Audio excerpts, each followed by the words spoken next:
তো আজ Indian bike driving 3D সিটিতে চলে আসে একটা লাল কালারের জায়ান্ট হাল্ক, আর সাথে করে আনে ওর লাল বাইকটা, আর সেটাও ইন্ডিয়ান বাইক ড্রাইভিং 3D সিটিতে চালাতে থাকে।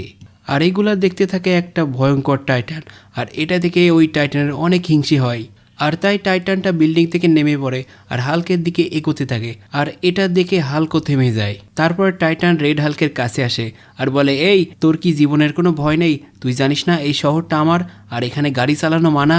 এই কথা শুনে রেড হাল্ক রেগে যায় আর বলে, এই সিটিটা তোর নয়, এই সিটিটা আমার, এখান থেকে ভেগে যা। এই কথা শুনে টাইটান রেগে যায় আর হাল্ককে মেরে একদম অজ্ঞান করে দেয়। আর তারপরে ও রেড হাল্কের গাড়িটা নিয়ে নেয়, আর সেই গাড়িটা নিয়ে সোজা চলে যায় জুরাসিক পার্কের দিকে। আরে ফ্র্যাঙ্কলিন বাসাধন, তাড়াতাড়ি গাড়িটা চালা, আমার খুব জোরে হাঁকা পেয়েছে রে। আরে দাদু, তুমি বলো কি? সকালবেলা থেকে তো 5বার পায়খানা করলে, আবারও পায়খানাতে যেতে চাও? আরে আরে, এ কি? ওইখানে কারা মারামারি করছে? আরে দাদু, দেখো দেখো, ওইখানে কারা যেন মারামারি করছে। আরে বলিস কি ফ্র্যাঙ্কলিন, তাহলে এক কাজ কর, তাড়াতাড়ি গাড়িটা ঘুরিয়ে ওদের ওইদিকে নিয়ে চল। আরে আরে, বলো কি? তোমার নাকি হাগা পেয়েছে? তাহলে ওদিকে কেন যেতে বলছো? আরে আরে ব্যাপার না, হাঁকাটা আমি পরে হেঁকে নেব, এখন তাড়াতাড়ি ওদিকে চল, দেখি কারা মারামারি করছে। আরে দাদু, দেখো দেখো, এখানে তো মনে হচ্ছে দুইটা দৈত্য মিলে মারামারি করছে। ওরে বাপরে বাপ! আরে তুই গাড়িটা থামা না। ওরে বাপরে বাপ, এ তো দেখছি টাইটান আর লাল হাল্ক মারামারি করছে।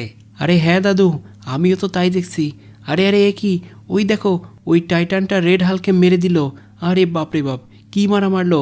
আরে কি, ও দেখো, এখন ওকে মারার পরে এই বাইকটা নিয়ে এখান থেকে চলে যাচ্ছে জুরাসিক পার্কের দিকে।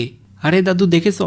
আরে আরে হ্যাঁ দেখেছি, আমি অন্ধ নাকি যে দেখবো না? হ্যাঁ, তুই কি আমাকে অন্ধ মনে করিস? হ্যাঁ, আরে না না, আমি তোমাকে অন্ধ কেন মনে করব? যখন টাইটান হাল্ককে মেরে ওই গাড়ি নিয়ে চলে যায়, তখন হাল্ক উঠে কান্না শুরু করে আর বলে যে ওই বাইকটা আমার ছিল, আর ওই টাইটান শয়তান আমাকে মেরে আমার বাইকটা নিয়ে চলে গেল। আরে ফ্র্যাঙ্কলিন, তুমি আমার বাইকটা তাড়াতাড়ি আমার কাছে এনে দাও।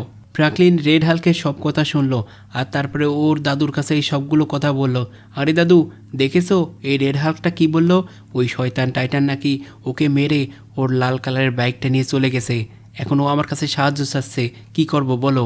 আরে কি আর করার আছে, যা যা তাড়াতাড়ি ওই টাইটানের কাছ থেকে ওর বাইকটা নিয়ে এসে দিয়ে দে। আরে দাদু, বলো কি? আমি কিভাবে পারবো? ওই জায়ান্ট শয়তান টাইটানের সাথে ও তো আমার থেকে অনেক বড়। তাহলে এখন কি হবে? আরে কি আর হবে, চল চল তাড়াতাড়ি চল, এইদিকেই তো গেল ওই শয়তান টাইটানটা, আমরা বেশি দেরি করলে ওকে হারিয়ে ফেলবো, দ্রুত গাড়িটা চালা। আরে হ্যাঁ দাদু, আমি তো গাড়ি খুব জোরেই চালাচ্ছি, এখন আমি তো সামনে ওকে দেখতেই পাচ্ছি না। তাহলে ও কি কোথাও হারিয়ে গেল নাকি? আর এ কি, এখানে কি? এখানে তো পুলিশ দেখছি। আরে এক কাজ করি, আমি তাড়াতাড়ি গাড়ি থেকে নেমে পুলিশের কাছে শুনে দেখি যে ওরা ওই সেই শয়তান টাইটানকে দেখেছে কিনা। আরে যা যা প্রাকিন, যা গিয়ে ভালোভাবে শুনে দেখ। তো চলো গাইস, এই পুলিশ স্যারের কাছে শুনে দেখি ওই টাইটানের সম্পর্কে। আরে পুলিশ স্যার, এইখান দিয়ে কি একটা টাইটান বড় একটা লাল বাইক নিয়ে গেছে? তো গাইস, পুলিশ স্যারের সাথে আমার কথা হয়ে গেছে। পুলিশ স্যার বলল, হ্যাঁ, লাল শয়তান টাইটানটা গেছে, আর ও এখন জুরাসিক পার্কের মধ্যে আছে, কিন্তু ও গাড়ির 2টা চাকাই খুলে রেখেছে, আর ওই 2টা চাকা রেখেছে রেল স্টেশনের টানেলের মধ্যে, আর ওখানে 3টা টাইটান মিলে ওই মোটরসাইকেলের চাকাগুলো পাহারা দিচ্ছে। আর এদিকে টাইটানটা আরামে শুয়ে রয়েছে। তো আমাকে প্রথমে ওই চাকাগুলো সংগ্রহ করতে হবে, কিন্তু ওখানে ভয়ঙ্কর বিপদ রয়েছে। পুলিশ স্যার বলছে যে ওখানে গেলে আমাকে নাকি ওরা মেরে ফেলবে। তো চলো গাইস, আমাকে তো এখন যেভাবেই হোক ওই বাইকটা রক্ষা করতে হবে, আর এই কারণে আমাকে সব কিছুই মেনে নিতে হবে। আর এই দেখো, এইখানে তো দেখছি তিনটা টাইটান দাঁড়িয়ে রয়েছে, আর এরা তো দেখছি খুবই হিংস্র, আর ওদের পিছনেও দেখলাম অনেকগুলো টাইটান রয়েছে। আরে প্রাকিন, কি ভাবছিস তুই? এই টাইটানগুলোকে তাড়াতাড়ি গাড়ি দিয়ে মেরে উড়িয়ে দে। আরে হ্যাঁ দাদু, আমি তো সেটাই করব ভাবছিলাম, তো তুমি বললে আরও ভালো হলো। তো এই দেখো, এদেরকে আমি কিভাবে মেরে উড়িয়ে দিলাম। আরে আরে, এ কি? সামনে তো দেখছি আরও অনেকগুলো টাইটান দাঁড়িয়ে রয়েছে। আচ্ছা ব্যাপার না, আমি একইভাবে এইগুলোকে মেরে একদম শেষ করে দেব। কিন্তু এ কি, এই 2টা টাইটান তো দেখছি আমার গাড়িতে উঠে পড়েছে, এদেরকে আমি কি করব? তো দেখো, অবশেষে আমি এই দুটোকেও মেরে একদম শেষ করে দিয়েছি। আরে সাব্বাস প্রাকিন, সাব্বাস, এইভাবেই কাজ করতে থাক। তো চল এখন সামনের দিকে চল।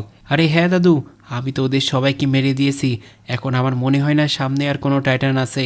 আরে এ কি, সামনেই তো মনে হচ্ছে ওই মোটর সাইকেলের চাকাগুলো রয়েছে। আরে প্রাকিন, যা যা, এবার গিয়ে তাড়াতাড়ি চাকাগুলো তুলে গাড়িতে নে। আচ্ছা ঠিক আছে দাদু। আরে গাইস দেখো, এইখানে ওই দুটো বড় বড় চাকা রয়েছে, যেটা কিনা আমাকে এখন নিয়ে গিয়ে ওই মোটরসাইকেলে লাগাতে হবে। কিন্তু এখানে এটা লাগানো কেন? এই সিঁড়িটা লাগানোর কারণ কি? আমি তো সেটাই বুঝতে পারছি না। দেখি তো একবার উপরে গিয়ে এর মধ্যে কি আছে। আরে আমি তো উপরে চলে এসেছি, কিন্তু এইখানে তো তেমন কিছুই দেখছি না। আর এই টায়ারগুলো তো অনেক বড় বড়, এইগুলো তো বাইকে করে নিয়ে যাওয়া সম্ভব না। এক কাজ করি, আমি দাদুকে বলে দিই, দাদু একটা হেলিকপ্টার নিয়ে এই চাকাগুলো নিয়ে যাক, তাহলেই ভালো হবে। আর এখন বাকি থাকলো ওই টাইটান। তো আমি এই সায়েন্টিস্টের সাথে কথা বলে নিয়েছি। ওই সায়েন্টিস্ট আমাকে এখন একটা ইনজেকশন দেবে, আর সেটার কারণে আমি হয়ে যাব জায়ান্ট ফ্রাঙ্কলিন। আর তারপরেই আমি এই ভয়ঙ্কর টাইটানের সাথে যুদ্ধ করতে পারবো। তো এই দেখো সেই ইনজেকশন। তো আমি এই ইনজেকশনটা নিয়ে নিছি। আর সায়েন্টিস্ট বলল এটা নাকি দূরে কোথাও গিয়ে লাগাতে হবে। তো এই দেখো, আমি তো ওই ইনজেকশনটা এখন সাথে করে নিয়ে যাচ্ছি আর দূরে গিয়ে লাগাবো। আর হ্যাঁ, আমি ওই ইনজেকশনটা লাগিয়ে নিয়েছি। আর এই দেখো আমি কীরকম বড় হয়ে গেলাম। আরে গাইস, দেখো দেখো আমি কত বড় হয়ে গেছি, আমাকে কতটা বিশাল দেখাচ্ছে। আর আমার সামনে আমার শহরটা খুবই ছোট লাগছে। তো চলো, এখন আর আমাকে দেরি করলে চলবে না। আমি এখন চলে যাব ওই জুরাসিক পার্কের দিকে। আরে ওই দেখো, ওইখানে দাঁড়িয়ে রয়েছে ওই টাইটানটা। তো চলো এখন তাড়াতাড়ি ওই টাইটানের কাছে চলে যাই, কারণ ওর সাথে গিয়ে আমাকে ফাইট করতে হবে। আর ওই দেখো, ওইখানে বেচারা রেড হাল্ক দাঁড়িয়ে রয়েছে আমার আশায়। তো চলো, আর আমি দেরি করব না, এখন সোজা চলে যাব জুরাসিক পার্কের মাঝে, কারণ ওইখানে গিয়ে আমি ওই শয়তান টাইটানের সাথে ফাইট করব। তো দেখো, অবশেষে আমি কিন্তু ওই টাইটানের কাছে চলেই এসেছি। আরে শয়তান টাইটান, দেখ, আমি তোকে মারার জন্য তোর কাছে চলে এসেছি, কিন্তু তার আগে আমি তোকে একটা সুযোগ দিতে চাই।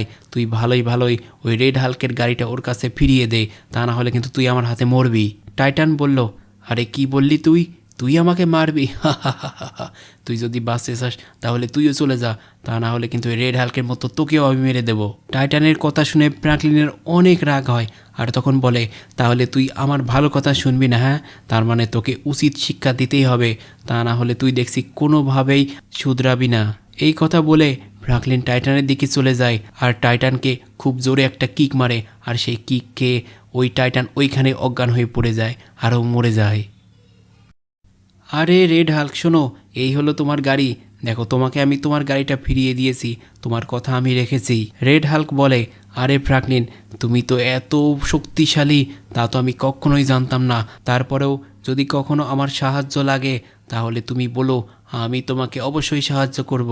ফ্র্যাঙ্কলিন বলল, আচ্ছা ঠিক আছে, তোমাকে অনেক অনেক ধন্যবাদ। আর তুমি এখন এই বাইকটা নিয়ে এই সিটিতে চালাতে পারো। তারপর রেড হাল্ক বলল, আরে ফ্র্যাঙ্কলিন, আমি তোমার কথা সারা জীবন মনে রাখবো। তো গাইস, দেখো ফ্র্যাঙ্কলিন কীভাবে রেড হাল্কের বাইকটা ওর কাছে ফিরিয়ে দিল। তো এই ভিডিওটা যদি তোমাদের কাছে ভালো লাগে তাহলে এখনই একটা লাইক করে দাও, আর চ্যানেলটাকে সাবস্ক্রাইব।